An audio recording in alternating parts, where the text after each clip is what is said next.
Então, aonde que isso nos leva, que eu quero dizer? Tem muitas pessoas tentando ser como Cristo. Isso é ruim. Eu dizer isso também é estranho, mas tem muita gente tentando ser como Cristo. Isso é péssimo.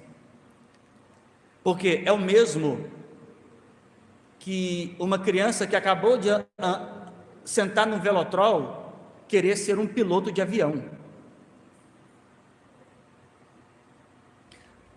O desejo de uma pessoa pilotar um avião não a dá credencial para pilotar um avião, dá? Não. É ruim ela tomar uma atitude daquilo que ela não tem como fazer, é péssimo. Ela coloca em risco ela e muitas pessoas. Bem como na vida cristã, e aqui eu estou fazendo a separação entre vida religiosa, que tudo que eu falei até agora está envolvendo vida religiosa, e tem um monte de gente achando que não está nela. Tem um monte de gente que achando que não está nela, mas está. A vida religiosa é essa, só da transição, de que antes eu fazia isso, fazia aquilo outro, mas agora eu não faço mais. Ele foi aceito pelo grupo social, ele tem até umas anseios de fazer as velhas coisas, e é bem provável que no momento que ele não esteja envolvido naquele grupo social que ele quer ser aceito, ele tenha tendências a praticar aquelas coisas que ele não faz por causa daquele grupo. Novo nascimento é diferente. O novo nascimento, o indivíduo é gerado de novo ao ponto que a percepção dele de vida é não praticar aquelas coisas mais. Isso indifere de quem está ao redor dele, se é o grupo que ele aderiu ou se ele está sozinho. Mas tem muita gente que acha que saiu da religião. Uma das coisas que eu mais ouvi aqui nessa congregação ao longo do tempo é que lá na religião, lá onde, cara pálida, o negócio está grudado nas costas. Lá onde? Porque lá na religião é assim, porque ironizam o comportamento religioso. É a mesma coisa que um viciado em crack ri de um bebum caído no chão.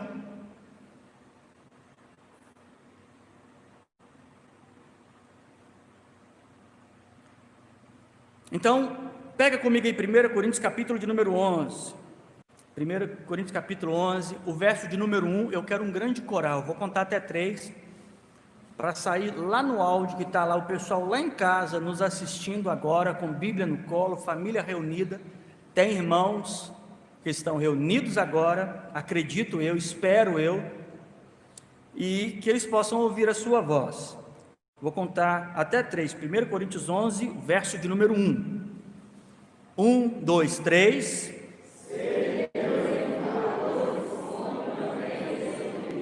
Mais uma vez. Só para quebrar a regra um pouquinho, abaixa a máscara. Isso aí, ó. Pode abaixar. Sem cuspir, por favor. Vou contar até 3. Você vai dizer 1, 2, 3.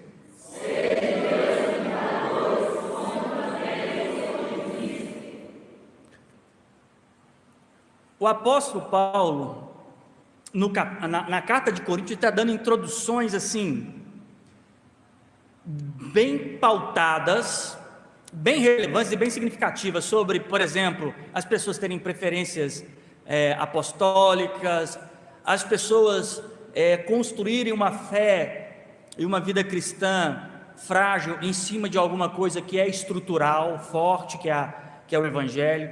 Ele começa a combater, por exemplo, relacionamentos amorosos indevidos, como no capítulo de número 5, fala da postura dos cristãos, aqui no próprio capítulo de número 11, como que as mulheres devem comportar, como os homens devem parecer, fala da ceia, fala dos dons espirituais, que fala do amor. Então ele engloba e finaliza tudo isso falando sobre a supremacia de Cristo, como Cristo morreu e devidamente ressuscitou e vai cumprir o triunfo sobre a morte, e conclui. No capítulo 11, que ele está entrando para essas introduções mais de postura, ele chega aqui no versículo 1 dizendo assim: olha, vocês precisam ser meus imitadores, como eu sou de Cristo. Por que ele faz essa ponte? Porque Cristo estava pregando entre aquelas pessoas naquele momento? Sim ou não? Não. O que havia acontecido com Cristo? Morreu, ressuscitou e subiu, nomeou os apóstolos, em seguida em Atos nomeou o apóstolo Paulo, e ele agora começa a fazer a ponte de sua natureza para aqueles que ele nomeou. Então todo o apóstolo nomeado era extensão direta da natureza de Cristo. Então era para olhar para os apóstolos e identificarem: olha, isso aqui que é Cristo. Era para olhar para o apóstolo Paulo e a forma que ele tratava, a forma que ele andava, a forma que ele falava, a forma que ele pensava, a cosmovisão, a percepção de mundo, o entendimento de Paulo, tudo precisava apresentar a evidência de quem Cristo era. Cristo nomeia os apóstolos para se espelhar, para se refletir àqueles que iriam receber a fé. Então, mesmo Paulo minimizando a sua natureza, dizendo: olha, eu sou mais pecador entre os homens, não julgo ter alcançado ainda. Essa era a percepção de Paulo, e tinha que ser essa, porque o nascido de novo sempre olha para si, em comparação a Cristo e aos seus irmãos, de maneira menor. E isso aqui não tem nada a ver com baixa estima, mas a observação que ele tem sobre Cristo é que Cristo é perfeito e eu não. E a observação que ele faz aos seus irmãos é: eu não conheço nenhum deles para dizer que eles são mais pecadores do que eu só conheço um pecador, só um, porque eu convivo com ele e sei quem ele é. E Paulo está dizendo que é ele, porque ele convive com os outros externamente. Então por isso que ele diz que ele é o mais pecador, é por isso que ele vai dizer que ele ainda não alcançou, não julga ter alcançado nenhuma perfeição. Essa era a ótica dele. Então é natural e é necessário que o nascido de novo nunca se ache bom, nunca se ache o melhor, nunca se ache o mais santo. Essa é a natureza objetiva do nascido de novo. Você nunca terá um nascido de novo que será espiritualmente arrogante. Você nunca terá um nascido de novo que vai se colocar em uma posição superior em detrimento aos outros, por mais que não frequente o mesmo grupo congregacional que ele. Isso não interessa. Ele vai se perceber pecador. Só que Paulo foi chamado para ser reflexo de Cristo, e ele fazia isso muito bem, e eu vou explicar como que ele fazia isso, para você não entrar na meritocracia sobre a vida de Paulo, que Paulo alcançou isso por mérito próprio, não foi, mas ele fazia isso muito bem, bem como os outros apóstolos identificavam essa natureza, como o evangelista João, como os demais. Mas Paulo com mais evidência, porque nós vimos muito mais escritos no Novo Testamento, e Paulo começa a transmitir isso, e Paulo é respeitado por isso. Olha, a postura de Paulo precedia as palavras de Paulo. Sabe o que isso significa? Está dizendo que a conduta de Paulo é que corroborava, fortalecia, dava credibilidade à pregação de Paulo, e não o contrário. Nós hoje nos relacionamos com os pregadores através do discurso. Vou fazer uma pergunta: quem nunca pegou um DVD de um pregador,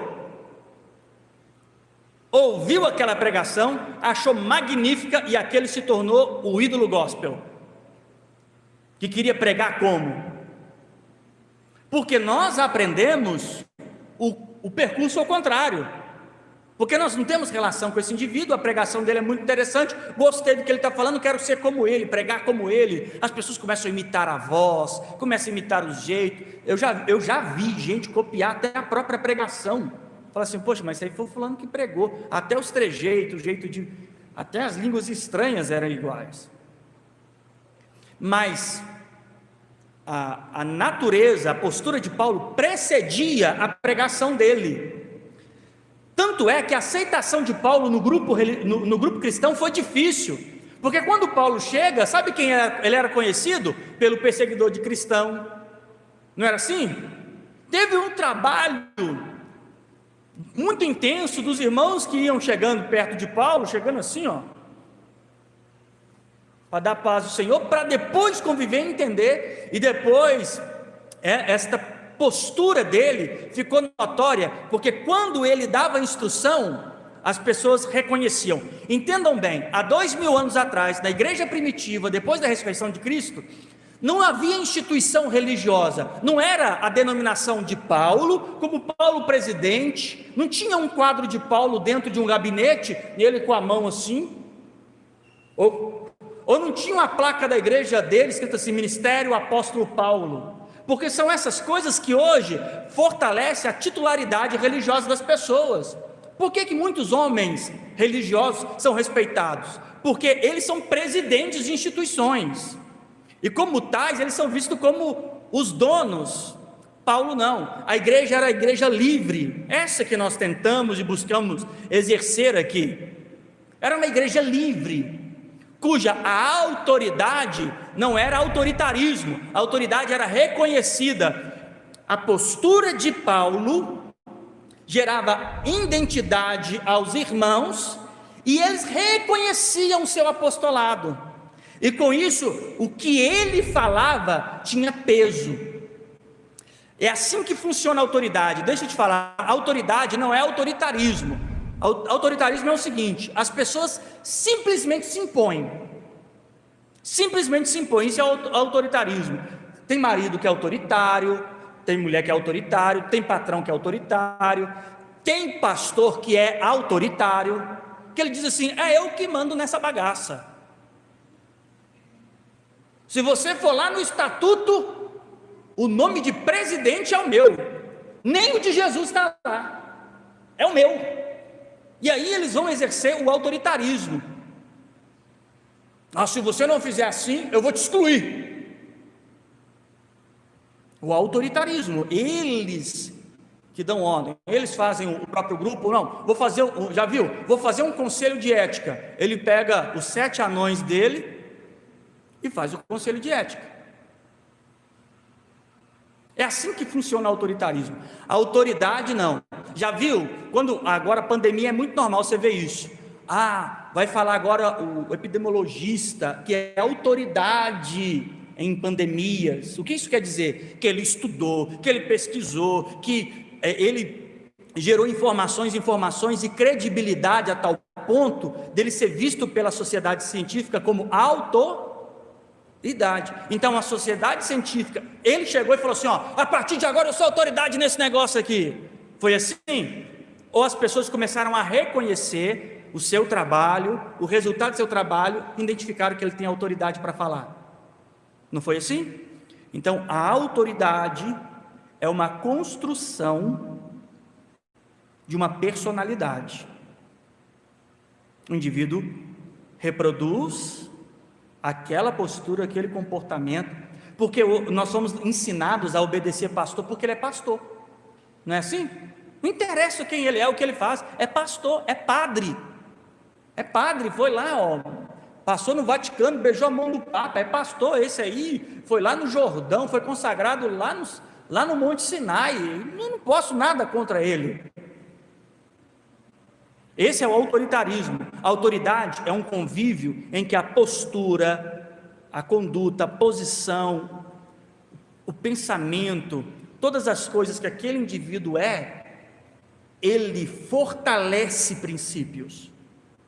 Aí esse tem autoridade. Aí quando esse abrir a boca para falar, as pessoas que convivem com ele vai dizer, ele tem autoridade para falar. Ele vai ter autoridade porque é um pastor, ou porque ele tem um bom testemunho? O que vocês acham? Paulo tinha essa natureza, e a natureza dele não é porque ele era um homem civilizado e sociocomportamentado, não se resumia a isso. Ele tinha valores, ações e postura que reproduzia o Cristo invisível para aqueles que não viram Cristo.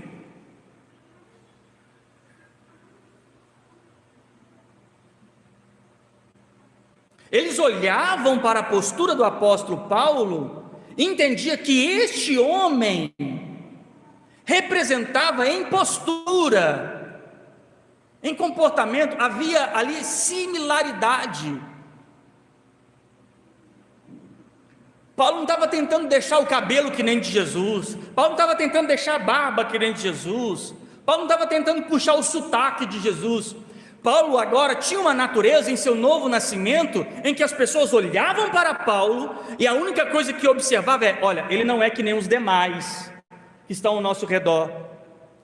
Esse homem tem uma postura diferente, e ao conviver e se relacionar com o seu apostolado, identificava Cristo. Aí por isso que ele vai dizer assim, ele está dizendo, olha, chega um momento que Paulo chega e diz assim, olha o absurdo, tudo que me invistes, tudo que de mim aprendeste, vistes e ouviste, isto fazei, então Deus de paz será contigo. Olha para você ver, ele chega e diz, se você fizer as coisas que eu te falei, o que eu faço, Deus será com você. Então mesmo o homem que se entendia pecador, cheio de limitações, sabia, a postura que eu tenho reflete a Cristo. Então Paulo disse, olha, sedes meus imitadores, assim como eu sou de Cristo. Então Paulo imitava quem? Cristo. E aqui que entra o problema, porque na mente religiosa, imitar a Cristo é tentar fazer as coisas que Cristo fez. Toda vez que você fala com alguém, você precisa imitar a Cristo, aí ele pensa assim, então tem que fazer que nem Cristo fez. E aí ele vai tentar, por alguma forma, fazer alguma coisa como Cristo fez. Aí Cristo falou, bateu na sua face, dá outra. Aí alguém chegou, lascou nele um tapa, aqui no campo da conjectura, bateu na cara dele. Aí ele, não, pode bater na outra. Pá! Porque eu quero ser como Cristo. Aí o cara vai dar o terceiro tapa, ele, não, já é demais. Ele falou para dar outra, eu já dei a outra. Porque a tentativa tem limite. Toda tentativa tem limite. Alguns tentam mais tempo, os outros menos tempo, mas a tentativa tem limite. Naturalmente nós não somos como Cristo, não nascemos da mesma essência, não temos a mesma percepção de vida, não temos o mesmo coração. Olha, para você saber o que você não é só olhar para Cristo. Todos nós, desgarrados de Deus, afastados de Deus, não temos sequer nada em nós que aponte similaridade à natureza de Cristo.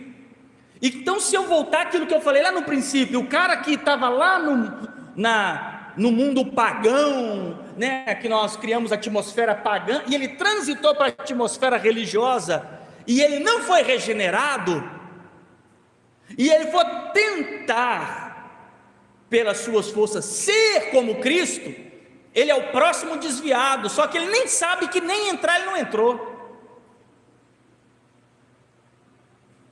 Então, a gente acha que imitar é isso, né? Já viu? Alguém chega, por exemplo, falar, oi, quem que eu estou imitando? Não ficou igual, é claro que não. Isso é imitação.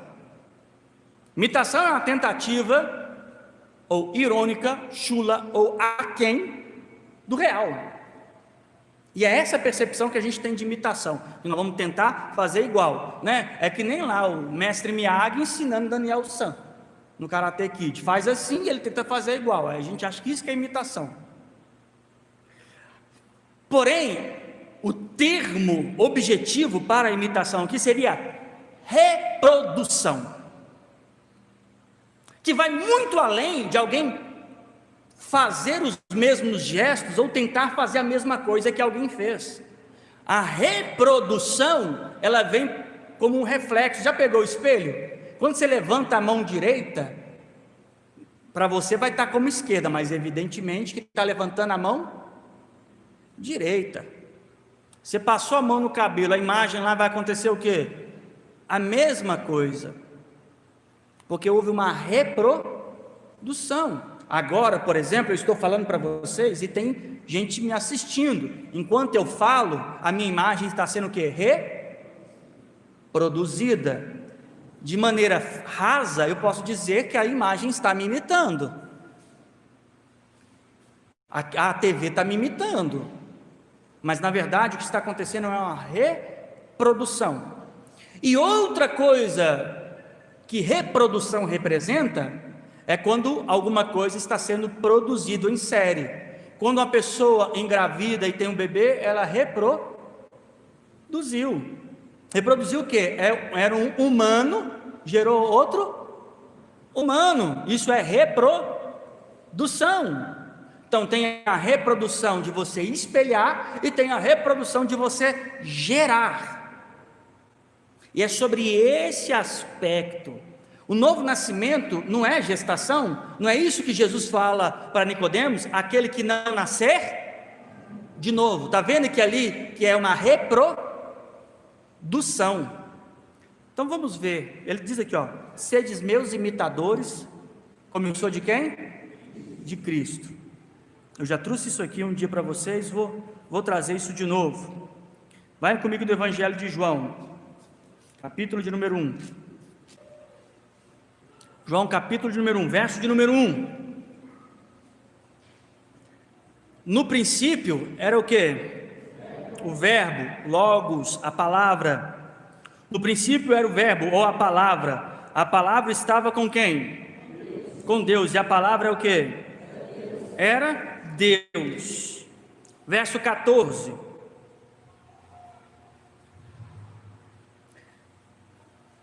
E o verbo o que? O verbo o que? E o que mais? E vimos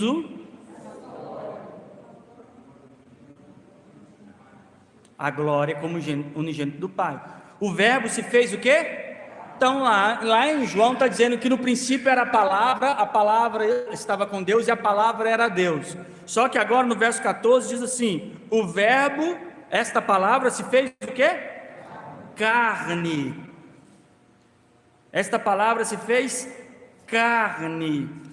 Aqui, olha, em 1 João capítulo de número 1, verso de número 1. O que era desde o princípio, o que vimos com os nossos olhos, e o que temos o que? Contemplado. E as nossas mãos? Tocaram no que? Então a percepção de João é que Deus tinha uma palavra, que é a sua vontade, o seu mandamento, a sua verdade, e agora ele condensou esta palavra em carne. Todos os outros homens nas Escrituras, antes de Jesus, falou a palavra de Deus. Jeremias falou a palavra de Deus, Isaías falou a palavra de Deus, e todos os outros falaram a palavra de Deus. Agora, porém, a percepção de João é diferente. A palavra agora não está sendo só dita, a palavra se fez o quê? E habitou entre nós. Tudo antes era discursado. Os judeus discursavam, tinham as escrituras, liam discursadamente. Toda a relação com deles para com Deus era resumida em uma vida religiosa discursada. O fariseu discursava, o saduceu discursava, o sacerdote discursava, todos discursavam em torno das escrituras. Em Lucas 2 diz que Jesus estava compartilhando com eles a palavra. Só que a diferença entre lá o saduceu, o escriba, ou qualquer outro que estivesse com Jesus ali em Lucas 2 discutindo a palavra, a diferença era que Jesus era a própria palavra. E olha, entenda, isso aqui não está dizendo isso de uma maneira poética. Isso aqui está dizendo sobre uma maneira, o sentido dele ser a palavra é sentido da sua natureza, não é a forma poética que João está dizendo. A percepção de João é que, olha, peraí, eu já ouvi muita gente dizer coisas, mas ser como ele, eu nunca vi. Eu já vi muita gente dizer coisa interessante, mas ser como Jesus eu nunca vi. Então a percepção de João é o seguinte: olha, eu não vi alguém pregar a palavra, porque eu já tinha visto gente pregando. João pregava a palavra, sim ou não? O Batista pregava ou não pregava? Pregava. A diferença agora é que a percepção de João Evangelista é: não, eu não estou ouvindo alguém pregar simplesmente, agora eu vi a palavra. E aqui fala sobre essa reprodução que a igreja precisa ter. Assim como Cristo é a reprodução da palavra em carne, o que seriam os cristãos senão a reprodução do que está aqui?